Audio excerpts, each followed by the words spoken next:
I'm going to start with our first session. The title of the first session is Submitting a Successful Low-Income Housing Tax Credit Application. This is about the Charlotte Housing Authority's Tall Oaks project.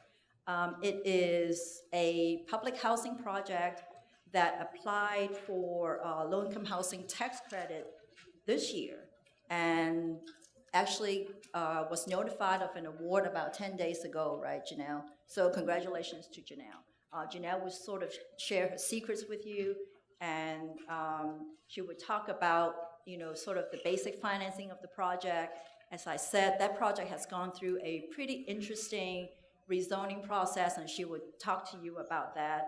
And then also very, importantly, she will actually talk about how the Housing Authority sort of strategized its application so that it became very competitive. As a matter of fact, Tall Oaks was one of the 7 applications, right, in the Charlotte area.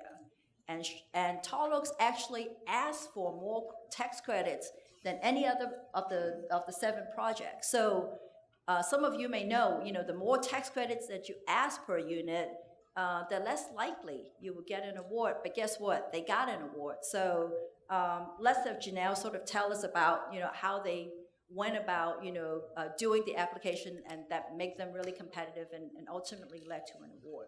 So let me tell you a have bit about Janelle, and then I'll have her start. As I said, Janelle is a Senior Development Officer at the Charlotte Housing Authority. She joined the authority in 2010. Before then, Janelle was a project manager at the Regional Transportation Authority in Chicago. In that capacity, she managed federal and locally funded capital and operating grant programs totaling over $50 million. And she also oversaw the development of multifaceted land use and transportation planning studies in northeastern Illinois. Before working at the Regional Transportation Authority, Janelle was an affordable housing developer at Neighborhood Housing Services of Chicago, Inc. She implemented development projects that eliminated slum, blight, and blighting conditions in 8 neighborhoods in Chicago through land acquisition, rehabilitation of multifamily units, and development of affordable new construction, single-family, and special needs housing. So, Janelle.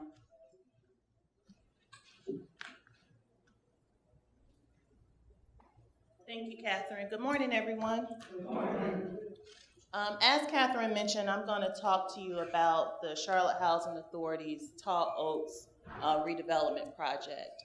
The competitive edge, which is partially what Catherine spoke about as a housing authority. How can you be competitive when you're applying for a tax credit application? What are some of the resources that you have as an authority that can give you a leg up in seeking financing for affordable housing? The Housing Authority used several components when we applied for tax credits for the Tall Oaks project. The first is that we used our nonprofit subsidiary, Horizon Development Properties. The North Carolina Housing Finance Agency has a set-aside for nonprofits. So when you're going through the QAP and you're trying to figure out, how can I be more competitive? How can I be successful in trying to seek award for tax credits? You really have to say which buckets can I fit into that will make me stand out from the private developer that's seeking funding or any other developer that's out there that's seeking financing through the 9% tax credit rounds. And CHA not only had the nonprofit, but we also had the redevelopment set aside. Since we were redeveloping a current public housing community, we were able to fit into a set aside that the QAP has for trying to change and be able to redevelop sites that housing authorities or government officials already own. And that's actually the redevelopment set aside is what we were funded under. So that is a huge advantage to housing authorities to be able to take existing properties that they have and reposition them to produce new affordable housing, and in this case, add more units into the neighborhood because they're currently 50 and we're going to increase that to 81. Also land.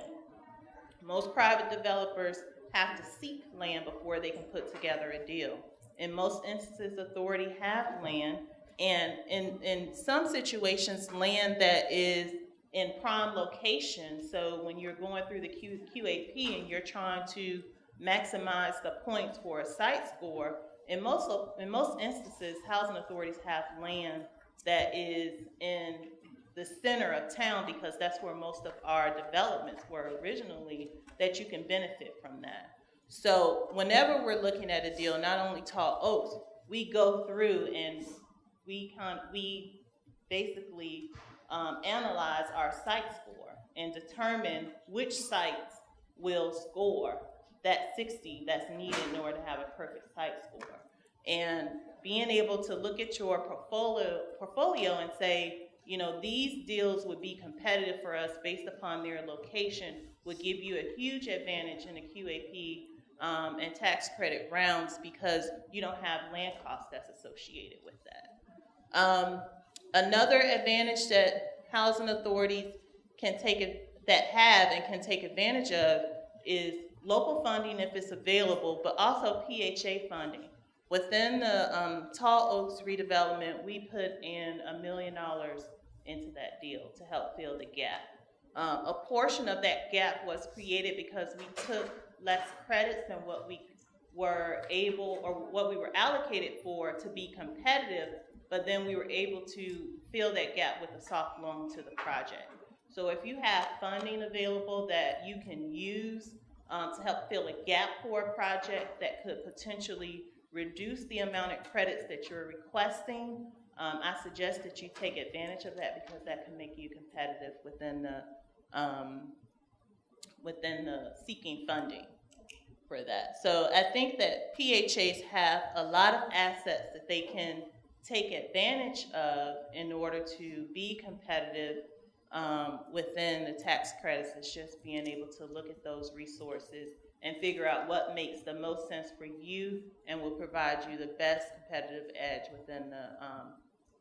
within the tax credit round.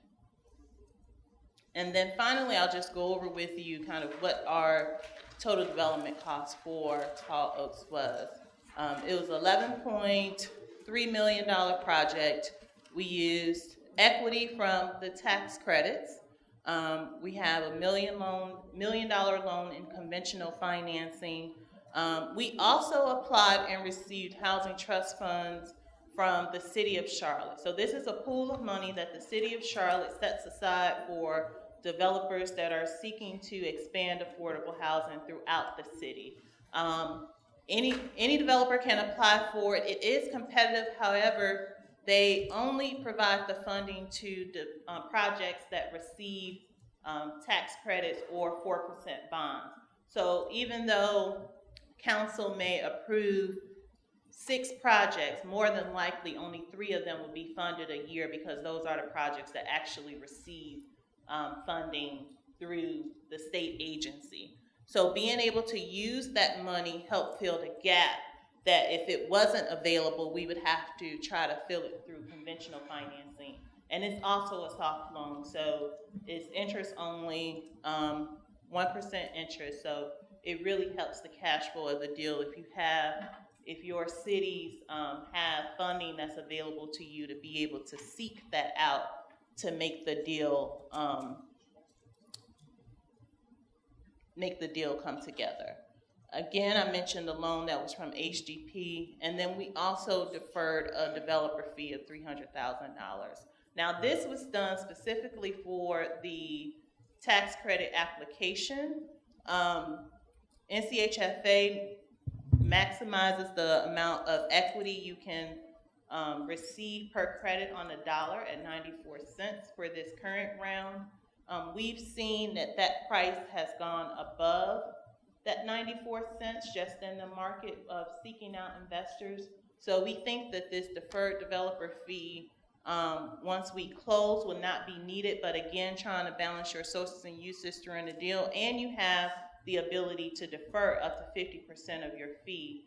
Taking those options to help the deal pencil, I think is a value And if it's needed, it's there. If not, then, you know, it's no harm done to the deal. For the uses, we had about $8.3 million in construction cost, approximately $1.58 million in soft cost. Developer fee is $1.05 million based on the 81 units that we were proposing, and then $270,000 in reserves. So this is kind of concludes my portion of the presentation, but yes. Could you please revisit the sources for HDP and explain it a little more, please? HDP, Horizon Development Properties, is the nonprofit subsidiary of the Housing Authority. And so CHA, the Housing Authority, provided funding to HDP, the nonprofit subsidiary, in order to fill the gap financing that was in the deal. So it was a transfer from CHA to the nonprofit subsidiary, but the nonprofit was able to provide a loan to the deal in order to fill the gap.